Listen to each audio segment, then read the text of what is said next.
Entropy पता क्या होता है? रैंडमनेस। इंट्रॉपी का मतलब क्या है? बस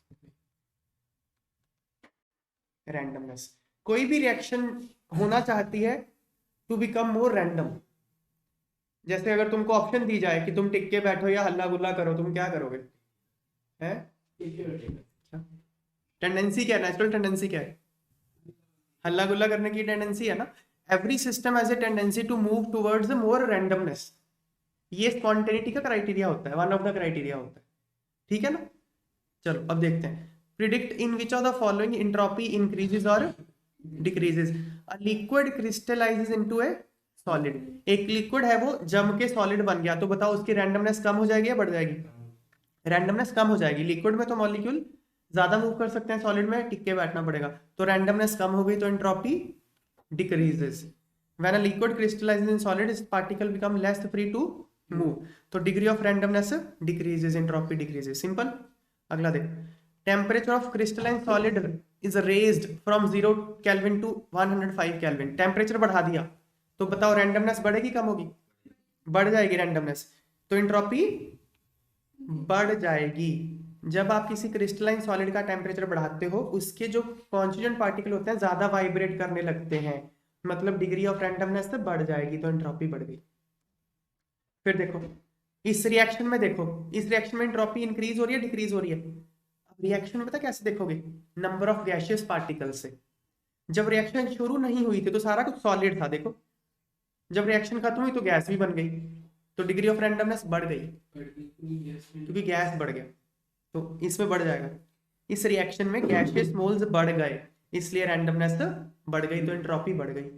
ये देखो इसमें बताओ, H2 gas to 2H gas, same नहीं, बढ़ गई।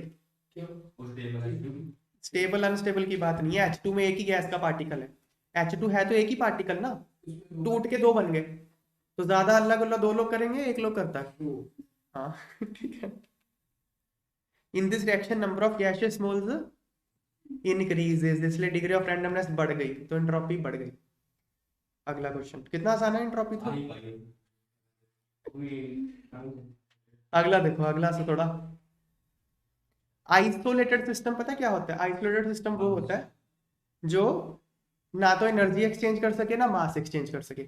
जैसे थर्मस फ्लास्क होती है, उससे ना तो हीट बाहर जा सकती है ना हीट अंदर जा सकती है, ना मास बाहर जा सकता है ना मास अंदर जा सकता है, वो आइसोलेटेड सिस्टम होता है। तो उसका डेल्टा इसका साइन पूछा, ये थर्मोडायनेमिक्स का सेकंड लॉ है। थर्मोडायनेमिक्स का सेकंड लॉ पता है क्या बोलता है? Entropy of an isolated system always increases और रिमेन्स कांस्टेंट। अगर कोई सिस्टम आइसोलेटेड है, उसकी इंट्रोपी या तो बढ़ जाती है या कांस्टेंट रहती है। एग्जांपल देखो, एक बर्फ, एक आप थर्मस ले लो, मतलब इसके अंदर हीट ना तो जा सकती है ना आ सकती है। इसमें आपने आइस रख दिया, मान लो आइस रख दिया, मान लो इसके अंदर टेम्परेचर सपोज 25 केल्विन है अंदर सपोज, ठीक है। अब 25 केल्विन पे आइस तो मेल्ट कर जाएगी ना। पहले आइस पूरा का पूरा सॉलिड है, तो जैसे जैसे मेल्ट करेगा तो एंट्रोपी क्या होगी बताओ? बढ़ जाएगी। सिस्टम तो आइसोलेटेड है ना, तो आइसोलेटेड सिस्टम की एंट्रोपी बढ़ गई। एक बार जब पूरी आइस मेल्ट कर गई, फिर क्या होगा? फिर कुछ नहीं होगा, फिर तो मेल्ट करेगी बस, फिर कुछ नहीं, फिर एंट्रोपी उतनी रह जाएगी, है कांस्टेंट हो जाएगी फिर। तो पहले तो इंक्रीज कर गई फिर कांस्टेंट हो गई।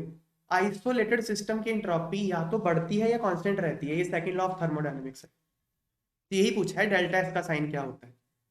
सेकंड लॉ ऑफ थर्मोडायनेमिक्स बोलता है entropy of isolated system always increases और रिमेन्स कांस्टेंट। डेल्टा एस या तो जीरो होता है या पॉजिटिव होता है आइसोलेटेड सिस्टम के लिए। एग्जांपल क्या है? एक कंटेनर में आप आइस को इमेजिन करिए, तो आइस पहले तो मेल्ट कर जाएगी, उसकी एंट्रोपी इंक्रीज हो जाएगी, डेल्टा एस जीरो। जब पूरी आइस मेल्ट कर गई तो एंट्रोपी कांस्टेंट हो जाएगी, डेल्टा एस जीरो। यहाँ पे डेल्टा एस पॉजिटिव है, जब मेल्ट वो कर रही है, जब वो कर रही है मेल्ट तो डेल्टा एस पॉजिटिव है, जब कर चुकी पूरी तो डेल्टा एस जीरो। क्लियर है? अगला देखो, देखो ये रिएक्शन है, इसके लिए डेल्टा एच और डेल्टा एस का साइन पूछा है। पहले मुझे डेल्टा एस का साइन बता दो इसके लिए, क्या एंट्रोपी बढ़ रही है या कम हो रही है? कम हो गई ना। यहाँ दो पार्टिकल थे, यहाँ दो पार्टिकल थे, यहाँ एक पार्टिकल रह गया, तो रैंडमनेस कम हो गई, तो एंट्रोपी कम हो गई, एंट्रोपी कम हो गई तो डेल्टा एस नेगेटिव, कम होने का मतलब चेंज नेगेटिव हो गया ना, तो डेल्टा एस तो नेगेटिव है। डेल्टा एच बताना है। पहले तो ये बताओ एंडोथर्मिक रिएक्शन के लिए डेल्टा एच क्या होता है? डेल्टा एच एंडोथर्मिक के लिए पॉजिटिव होता है, इसमें कोई डाउट? एक्सोथर्मिक के लिए डेल्टा एच क्या होता है? नेगेटिव। ये बात क्लियर है नहीं क्लियर? एक्सोथर्मिक के लिए डेल्टा एच नेगेटिव होता है, एंडोथर्मिक के लिए डेल्टा एच पॉजिटिव होता है। मैं एक बार एक्सप्लेन कर देता हूँ। देखो A plus B plus heat, it becomes C plus D. अब इसने हीट खा लिया, ए प्लस बी ने हीट खा लिया और सी प्लस डी बन गया, तो ज्यादा एनर्जी किसके पास होगी? ए प्लस बी के पास या सी प्लस डी के पास? ए प्लस बी के पास। नहीं, सपोज इसके पास 3 जूल एनर्जी थी, 2 जूल आपने इसको हीट खिला दी, तो सी प्लस डी की एनर्जी कितनी होगी? 5 जूल। तो डेल्टा एच क्या होता है? Final minus initial. फाइनल है 5, इसके पास तो 3 ही थी ना, तो डेल्टा एच क्या आएगा? 5 minus 3 2 positive. Delta H positive होता है। अगर रिएक्शन में हीट एब्जॉर्ब हो जाए, एंडोथर्मिक रिएक्शन हो, तो डेल्टा एच उसका पॉजिटिव होता है। ये बात समझ में आ रही है? इसी उल्टा देखो ये उल्टा, इसका उल्टा। हाँ देखो, अब मान लो इसके पास है 5 जूल एनर्जी है, 2 जूल इसकी बाहर निकल गई, तो सी प्लस डी के पास कितनी बची? 3 जूल। ये एक्सोथर्मिक हो गया ना। एक्सोथर्मिक इनमें क्या है? डेल्टा एच नेगेटिव होगा, 3 माइनस 5 माइनस 2। तो एक्सोथर्मिक के लिए डेल्टा एच नेगेटिव, एंडो के लिए डेल्टा एच पॉजिटिव। याद रहेगा अभी? अब देखो इसमें क्या है। दूसरी बात, अगर आप किसी पेन को तोड़ते हो, पेन को तोड़ने में एनर्जी लगेगी या आप सप्लाई करनी या मिलेगी आपको? देनी पड़ेगी। पेन को तोड़ोगे एनर्जी देनी पड़ेगी। अगर आप बॉन्ड ब्रेक करते हो तो एनर्जी सप्लाई करनी पड़ती है, मतलब breaking of bond is endothermic. इससे उल्टा अगर बॉन्ड बनता है तो एनर्जी रिलीज होगी। यहाँ पे बॉन्ड बन रहा है या बॉन्ड टूट रहा है? बन रहा है। Cl plus Cl becomes Cl Cl, यही हो रहा ना। ये Cl का एटम है, ये Cl का एटम है, मिलके Cl2 का मॉलिक्यूल बन गया। यहाँ बॉन्ड फॉर्म हो रहा है, बॉन्ड फॉर्म हो रहा है तो एनर्जी रिलीज होगी, रिलीज होता है एक्सोथर्मिक है, एक्सोथर्मिक डेल्टा से नेगेटिव है। समझ में आ गया क्वेश्चन?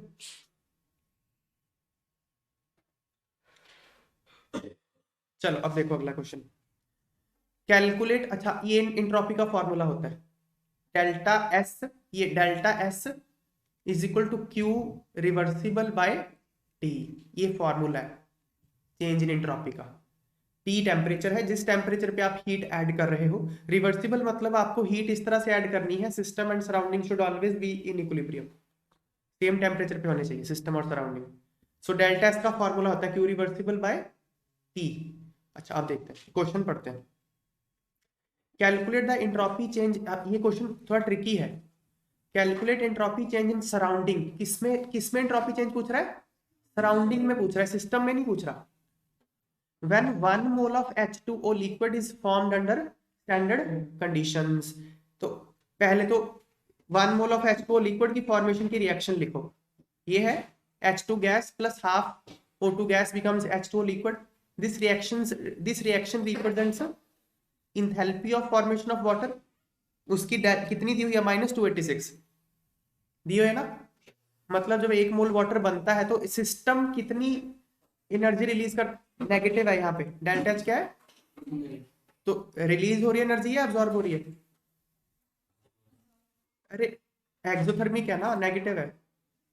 डेल्टा एच क्या है? नेगेटिव में एक्सोथर्मिक होता है एंडोथर्मिक होता है? अरे यार डेल्टा एच नेगेटिव है, एक्सो आएगा ना। डेल्टा एच पॉजिटिव, एंडो ये क्या है? नेगेटिव है, तो एक्सोथर्मिक है ना। तो एनर्जी क्या हो रही है?